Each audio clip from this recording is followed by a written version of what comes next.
ಧನುರ್ರಾಶಿ ಮನೆಯಲ್ಲಾಗಲಿ, ಉದ್ಯೋಗದ ಸ್ಥಳದಲ್ಲಾಗಲಿ, ವ್ಯಾಪಾರದಲ್ಲಾಗಲಿ, ವ್ಯವಹಾರದಲ್ಲಾಗಲಿ ನಿಮ್ಮ ಪರಿಶ್ರಮ ಯಾವುದೂ ಕೂಡ ಲೆಕ್ಕಕ್ಕೆ ಬರೋದಿಲ್ಲ. ನೀವು ಸುಮ್ಮನೆ ಕಷ್ಟಪಡ್ತೀರಿ ಅಷ್ಟೇ. ಯಾರೂ ಕೂಡ ಆ ಕಷ್ಟವನ್ನು, ನಿಮ್ಮ ಪರಿಶ್ರಮವನ್ನು ಗುರುತಿಸೋದಿಲ್ಲ. ಪ್ರಯೋಜನ ಏನಾಯಿತು? ಇದು ಬಹಳ ಮುಖ್ಯವಾಗಿ ಗಮನಿಸಬೇಕಾದಂಥದ್ದು. ಪ್ರಯಾಣದಲ್ಲಿ ತೊಂದರೆಯಾಗುವ ಸೂಚನೆ, ಎಚ್ಚರಿಕೆಯನ್ನು ವಹಿಸಿ.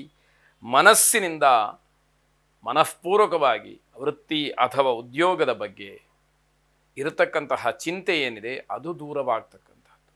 ಎಲ್ಲಿ ನನ್ನ ಕೆಲಸ ಹೋಗ್ಬಿಡುತ್ತೋ ಅನ್ನುವಂತಹ ಆತಂಕ ಮನಸ್ಸಿನಲ್ಲಿದ್ದರೆ ಅದು ದೂರವಾಗುತ್ತೆ. ಕೆಲಸದಲ್ಲಿ ಯಾವ ತೊಂದರೆಯೂ ಇಲ್ಲ, ಆದರೆ ನೀವು ಮಾಡಿದಂತಹ ಕೆಲಸಕ್ಕೆ ಬೆಲೆ ಕಡಿಮೆ ಅನ್ನುವಂಥದ್ದನ್ನು ಗಮನಿಸಿ. ಬರಬೇಕಾದಂತಹ ಬಾಕಿ ಹಣ ಏನಾರು ಇದ್ದರೆ ಅದು ಬರುವಂತಹ, ಕೈ ಸೇರುವಂತಹ ಯೋಗ ಇದೆ.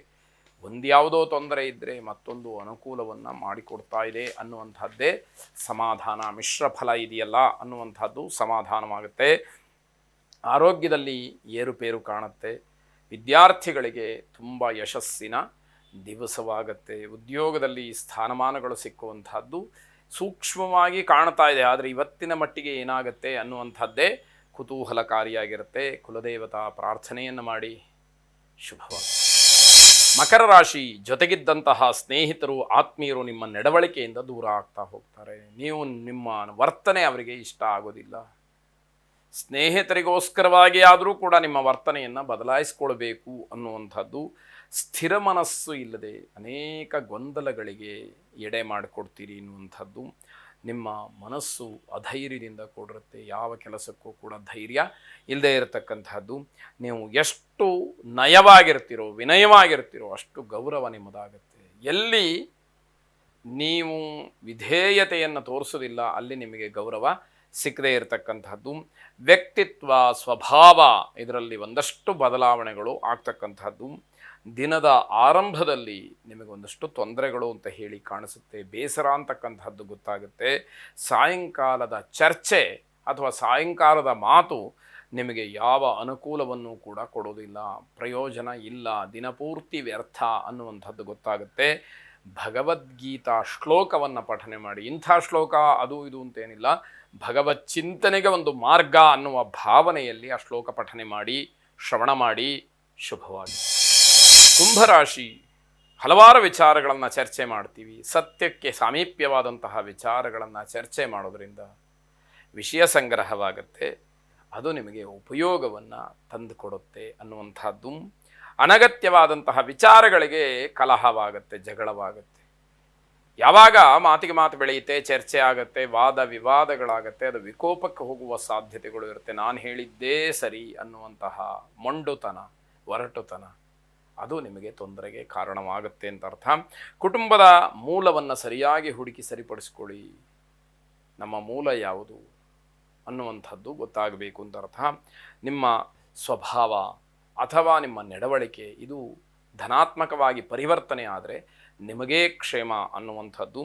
ದೀರ್ಘಕಾಲದ ಯಾವುದಾದರೂ ಸಮಸ್ಯೆಗಳಿದ್ದರೆ ಅದು ಇವತ್ತು ನಿಮಗೆ ಸ್ವಲ್ಪ ಚೇತರಿಕೆಯನ್ನು ಕೊಡುತ್ತೆ. ಪೂರ್ಣವಾಗಿ ಬದಲಾಗಿಬಿಡುತ್ತೆ, ಎಲ್ಲ ಸರಿಯಾಗಿಬಿಡುತ್ತೆ ಅನ್ನುವಂಥದ್ದೇನಿಲ್ಲ, ಅದು ಭ್ರಮೆಯಾದೀತು. ಆದರೆ ಸ್ವಲ್ಪ ಚೇತರಿಕೆ, ಬದಲಾವಣೆಗೆ ಅವಕಾಶಗಳಾಗತ್ತೆ. ಸಹೋದರರಲ್ಲಿ ಭಿನ್ನಾಭಿಪ್ರಾಯಗಳು, ಮಾತುಗಳು ಬರಬಹುದು. ಅಭಿಪ್ರಾಯ ಭೇದದಿಂದ ನಿಮಗೆ ಒಂದಷ್ಟು ಸಮಸ್ಯೆಗಳು ಆಗುವಂಥದ್ದು. ಸಾಲಿಗ್ರಾಮ ರೂಪಿ ಮಹಾವಿಷ್ಣುವನ್ನು ಪ್ರಾರ್ಥನೆ ಮಾಡಿ. ಶುಭವಾಗಿ. ಕೊನೆಯದಾಗಿ ಮೀನರಾಶಿ, ವಿದ್ಯಾರ್ಥಿಗಳಿಗೆ ನಿಮ್ಮ ಕ್ಷೇತ್ರದಲ್ಲಿ ಅಂದರೆ ಶಿಕ್ಷಣದಲ್ಲಿ, ವಿದ್ಯಾಭ್ಯಾಸದಲ್ಲಿ ಹಿನ್ನಡೆ ಆಗ್ಬೋದು. ಅದನ್ನು ಗಮನಿಸ್ಕೊಳ್ಳಿ. ನಕಾರಾತ್ಮಕವಾದಂತಹ ವಿಚಾರಗಳಿಗೆ ಸಮಯವನ್ನು ವ್ಯರ್ಥ ಮಾಡಬೇಡಿ. ಅದಕ್ಕೆ ಅವಕಾಶಗಳೇ ಹೆಚ್ಚು. ಬೇಡ ಅಂತಂದರೂ ಬೇಡದೇ ಇರತಕ್ಕಂತಹ ವಿಚಾರಗಳಲ್ಲಿ ಮನಸ್ಸು ಹೋಗುತ್ತೆ. ಆ ವಿಷಯಕ್ಕೋಸ್ಕರ ಸಮಯ ಹಾಳಾಗತ್ತೆ ಅನ್ನುವಂಥದ್ದು. ಅದನ್ನು ಬುದ್ಧಿವಂತಿಕೆಯಿಂದ, ಚಾಣಾಕ್ಷತನದಿಂದ ಸಮಯವನ್ನು ಆದಷ್ಟು ಒಳ್ಳೆಯ ಕೆಲಸಕ್ಕೆ ವಿನಿಯೋಗ ಮಾಡಿಕೊಳ್ಬೇಕು. ಆತುರವಾದಂತಹ ಮಾತಿನಿಂದ ತೊಂದರೆಯಾಗ್ಬೋದು. ಯಾವುದೋ ಒಂದು ಭರದಲ್ಲಿ, ಖುಷಿಯಲ್ಲಿ, ಉತ್ಸಾಹದಲ್ಲಿ ಆಡಿದಂತಹ ಮಾತು ತೊಂದರೆಗೆ ಕಾರಣವಾಗುತ್ತೆ. ಆಡಿದಂತಹ ಮಾತನ್ನು ಉಳಿಸ್ಕೊಳ್ಳೋ ಯೋಗ್ಯತೆ ಇದೆಯಾ ಅಥವಾ ನನ್ನ ಯೋಗ್ಯತೆಗೆ ಆ ಮಾತನ್ನು ಆಡಬಹುದಾ, ಈ ವಿವೇಚನೆ ಇರಬೇಕಾದಂಥದ್ದು ಮುಖ್ಯವಾಗುತ್ತೆ. ಕುಟುಂಬದಲ್ಲಿ ಅಶಾಂತಿಯ ವಾತಾವರಣ, ಮನಸ್ಸಿಗೆ ಸಮಾಧಾನ ಇಲ್ಲದೆ ಇರತಕ್ಕಂಥದ್ದು. ವಸ್ತುವಿನ ಖರೀದಿಯಲ್ಲಿ ಚರ್ಚೆ, ಅದರಿಂದ ಏನೋ ಅಪಮಾನ, ಕೊಂಡುಕೊಳ್ಳೋರಿಗಿಂತ ಹೆಚ್ಚಾಗಿ ಆ ವಿಷಯದ ಬಗ್ಗೆ ಎಲ್ಲ ಮಾತಾಡ್ಬಿಡೋದು, ಗಂಟೆಗಟ್ಟಲೆ ವಿಚಾರ ಮಾಡೋದು, ಕೊನೆಗೆ ಸುಮ್ಮನೆ ಎದ್ದು ಬರುವಂಥದ್ದು. ಇದು ನಿಮ್ಮ ಯೋಗ್ಯತೆಗೆ ಮೀರಿದಂತಹ ವಾತಾವರಣ ಆಗುತ್ತೆ ಅನ್ನುವಂಥದ್ದು ಗಮನದಲ್ಲಿರಲಿ. ಬೇರೆಯವನ್ನ ಯಾವಾಗಲೂ ಕೂಡ ಮಾತಿನಿಂದ ಅವಮಾನ ಮಾಡಿಸ್ತಕ್ಕಂತಹ ಅಭ್ಯಾಸ ಏನಿದೆ ಅದನ್ನು ದೂರ ಮಾಡಿಕೊಳ್ಳಿ. ಬೇರೆಯವರ ಬಗ್ಗೆ ಇಲ್ಲದೇ ಇರತಕ್ಕಂತಹ ಮಾತುಗಳನ್ನು, ಟೀಕೆ ಟಿಪ್ಪಣಿಗಳನ್ನು, ಹಾಸ್ಯಾಸ್ಪದವಾದಂತಹ ಮಾತುಗಳನ್ನು ಹೊರಹಾಕ್ತಕ್ಕಂಥದ್ದು ಇದೆಯಲ್ಲ, ಅದು ಸರ್ವಥೇಪಿ ಒಳ್ಳೆಯದಲ್ಲ ಅಂತ ಅರ್ಥ. ವಿಷ್ಣು ಸಹಸ್ರನಾಮವನ್ನು ಶ್ರವಣ ಅಥವಾ ಪಠನ ಮಾಡಿ. ಶುಭ.